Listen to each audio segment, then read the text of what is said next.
அனைவருக்கும் வணக்கம். இன்னைக்கு நாம பார்க்க போற தலைப்பு பொருள் இலக்கணம். பொருள் இலக்கணத்தை பத்தி இந்த வீடியோல டீட்டெயிலா பார்க்கலாம். வாங்க வீடியோக்குள்ள போலாம். இதுக்கு முன்னாடி வீடியோல எழுத்து இலக்கணம், சொல் இலக்கணம் ரெண்டையும் பத்தி தெளிவா பார்த்திருப்போம். இன்னைக்கு நாம பொருள் இலக்கணத்தை பத்தி தெளிவா பார்க்கலாம். எழுத்து, சொல் இது ரெண்டுமே ஒரு மொழியின் அமைப்பையும் பயன்பாட்டையும் பத்தி கூறுது. ஆனா பொருள் இலக்கணம் அப்படிங்கிறது என்னன்னா தமிழரோட வாழ்க்கையிலிருந்து பிறந்த அற இலக்கியத்தின் கொள்கைகளை பற்றி கூறுது. இந்த பொருள் இலக்கணம் நம்ம தமிழ் மொழியில தான் இடம்பெற்றிருக்கு, வேற எந்த மொழியிலும் இடம்பெறல. இதை ரெண்டா பிரிக்கலாம், அகப்பொருள் புறப்பொருள் அப்படின்னு ரெண்டா பிரிக்கலாம். அகப்பொருள் அப்படின்னா என்ன? ஒரு ஆணுக்கும் பெண்ணுக்கும் இடையில ஏற்படுற காதல் உணர்ச்சியை பற்றி விரிவா கூறுது. இதுதான் அகப்பொருள். புறப்பொருள் அப்படிங்கிறது ஒரு மன்னனோட வீரம், போர், வெற்றி, கொடை, நிலையாமை போன்ற பண்புகளை பற்றி கூறுது. இதுதான் புறப்பொருள். பொருள் இலக்கணம் அகப்பொருள், புறப்பொருள் ரெண்டா பிரியுது நம்ம ஆல்ரெடி பார்த்தோம். இந்த அகப்பொருள் அப்படிங்கிறது முதற் பொருள், கருப்பொருள், உரிப்பொருள் மூணா பிரியுது. முதற் பொருள்ல நிலம், பொழுதுன்னு ரெண்டு வகை இருக்கு. பொழுது ரெண்டா திரும்ப பிரியுது, சிறு பொழுது, பெரும்பொழுதுன்னு. இதை பத்தி தனித்தனியா டீட்டெயிலா பார்க்கலாம். அகப்பொருள் அப்படிங்கிறது என்ன? ஒரு ஆணுக்கும் பெண்ணுக்கும் இடையில ஏற்படுற காதல் உணர்ச்சிகளை பற்றி விரிவா கூறுறதுதான் அகப்பொருள் இலக்கணம். இதுல முக்கியமா 3 கதாபாத்திரம் இருப்பாங்க. யாருன்னா தலைவன், தலைவி, தோழி. இவங்க 3 பேர் தான் இருப்பாங்க. இதுல ஒரே பாடல்ல மூவருமே உரையாடுவது போல இருக்காது. யாராவது ஒருவர் கூறுவதாக மட்டும்தான் அமைந்திருக்கும். அகப்பொருளை திணை அடிப்படையில 5ஆ பிரிச்சிருப்பாங்க. அது என்னலான்னு பார்த்தா குறிஞ்சி திணை, முல்லைத்திணை, மருதத்திணை, நெய்தல் திணை, பாலைத்திணை. இந்த 5 திணைகளும் அகப்பொருள் இலக்கணத்துல 3 வகையா பிரிச்சிருப்பாங்க. அதை முதற் பொருள், கரிப்பொருள், உரிப்பொருள். ஃபர்ஸ்ட் நம்ம பார்க்க போறது 5 திணைகளுக்கு உரிய முதற் பொருள். முதற் பொருளை ரெண்டா பிரிச்சிருக்காங்க, நிலம், பொழுது. அதுல நம்ம ஃபர்ஸ்ட் பார்க்க போறது நிலம். நிலம் என்னன்னா 5 திணைகளுக்குமே நிலத்தை பிரிச்சிருப்பாங்க. பாத்தீங்கன்னா குறிஞ்சி திணைனா மலையும் மலை சார்ந்த இடத்தையும், முல்லை திணை காடும் காடு சார்ந்த இடம்,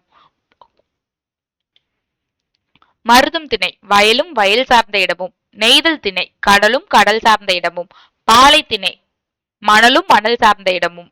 இப்படி 5 பிரிவா திணைகளுக்கு ஏற்ப இடங்களை பிரிச்சிருப்பாங்க. இந்த பிக்சர் பார்த்தாலே தெரியும். மலையும் மலை சார்ந்த இடமும், காடும் காடு சார்ந்த இடமும், வயலும் வயல் சார்ந்த இடமும், கடலும் கடல் சார்ந்த இடமும், மணலும் மணல் சார்ந்த இடமும். குறிஞ்சி, முல்லை, மருதம், நெய்தல், பாலை. இந்த 5 திணைகளுக்கு உரிய இடங்கள். முதற் பொருள்ல நிலம் பார்த்தாச்சு. அடுத்த பிரிவு பொழுது. பொழுது அப்படிங்கிறது காலத்தை குறிக்கும். 5 திணைகளுக்குமே பெரும்பொழுது, சிறுபொழுதுன்னு 2 வகையா பிரிச்சிருக்காங்க.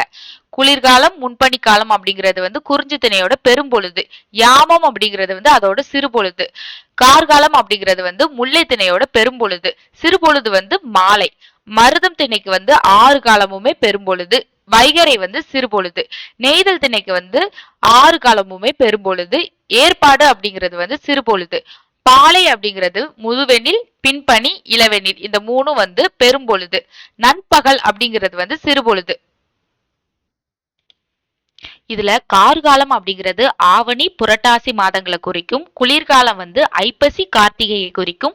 முன்பனி காலம் அப்படிங்கிறது மார்கழி, தையை குறிக்கும்.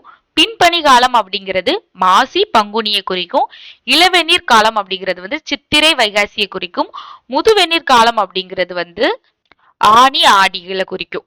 சிறுபொழுது அப்படிங்கிறதுல யாமம், வைகரை, ஏற்பாடு, மாலை, நண்பகல் அப்படிலாம் இருக்குல்ல.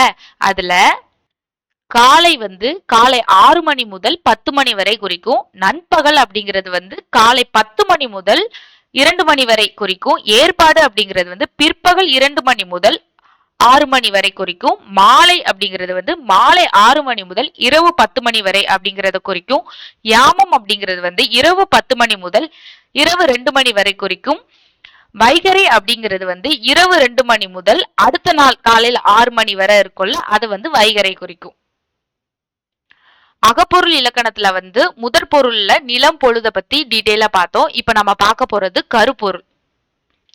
அதாவது ஒவ்வொரு திணையிலுமே அந்த இடங்கள் வெவ்வேறு இதா இருக்கிறதுனால அங்க வாழ்ற மக்கள், அவர்களோட பழக்க வழக்கம், உணவு, தொழில், பொழுதுபோக்கு, தெய்வம், மரம், பறவை அப்படின்னு எல்லாமே மாறும். அதை தான் வந்து நம்ம வந்து கருப்பொருள் அப்படின்னு சொல்றோம்.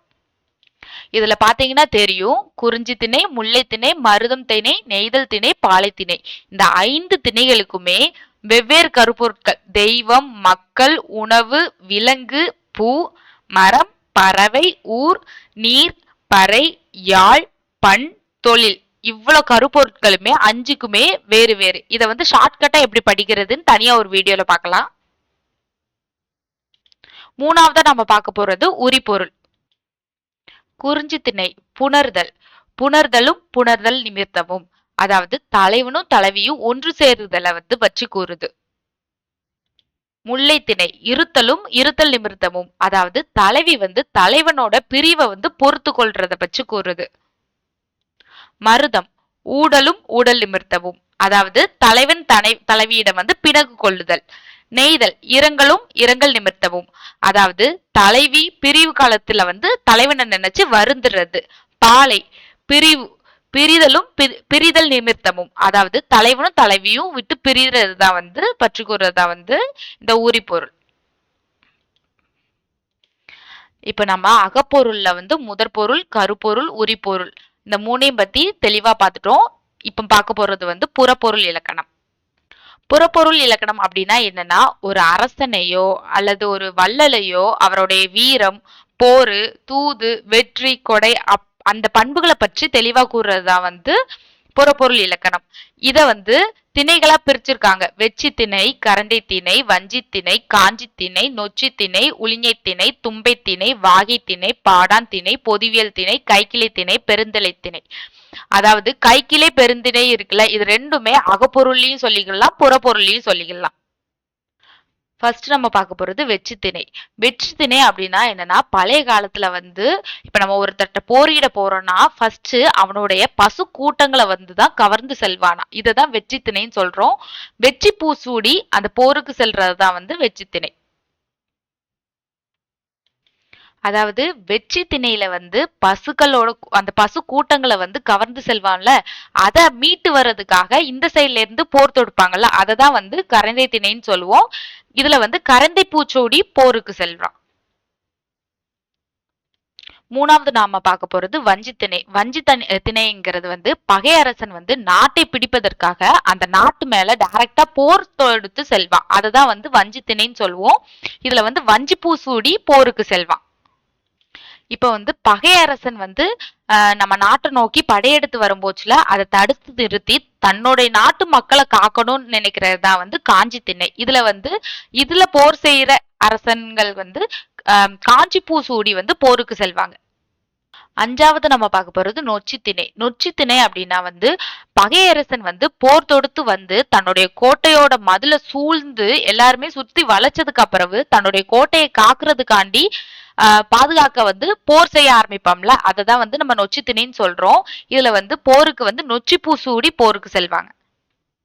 ஆறாவதா நம்ம பார்க்க போறது உளிஞை திணை. உளிஞை திணை அப்படின்னா பகையரசன் வந்து கோட்டையை வெல்ல வந்து அரசன் வந்து தன் படைகளோட போய் மதுல சுற்றி முற்றுகை இடுவாங்கல்ல, அததான் வந்து உளிஞை திணை அப்படின்னு சொல்றோம். அடுத்து நம்ம பார்க்க போறது பொதுவியல் திணை. பொதுவியல் திணை அப்படிங்கிறது என்னன்னா வந்து போர்ல வந்து நிறைய வீரர்கள் இறப்பாங்கல்ல, அவங்கள மறக்க கூடாது அப்படிங்கறதுக்காண்டி அவர்களுக்கு வந்து நடுகள் எடுத்து வழிபடுறதுதான் வந்து பொதுவியல் திணை அப்படின்னு சொல்லுவோம்.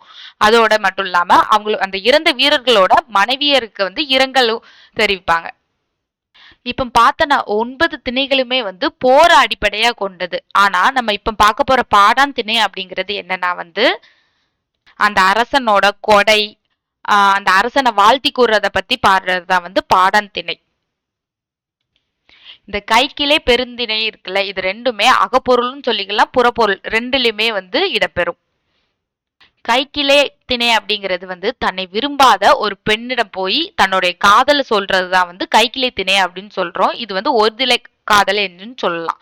பெருந்திணை அப்படிங்கிறது வந்து தன்னை விட வயசுல பெரியவட்ட போய் தன்னுடைய காதலை வந்து சொல்றதுதான் வந்து பெருந்திணை எனப்படும். இத வந்து வயசே பொருந்தாததுனால இத பொருந்தா காதல் அப்படின்னும் கூறலாம். அவ்வளவுதான் புறப்பொருள் இலக்கணம்.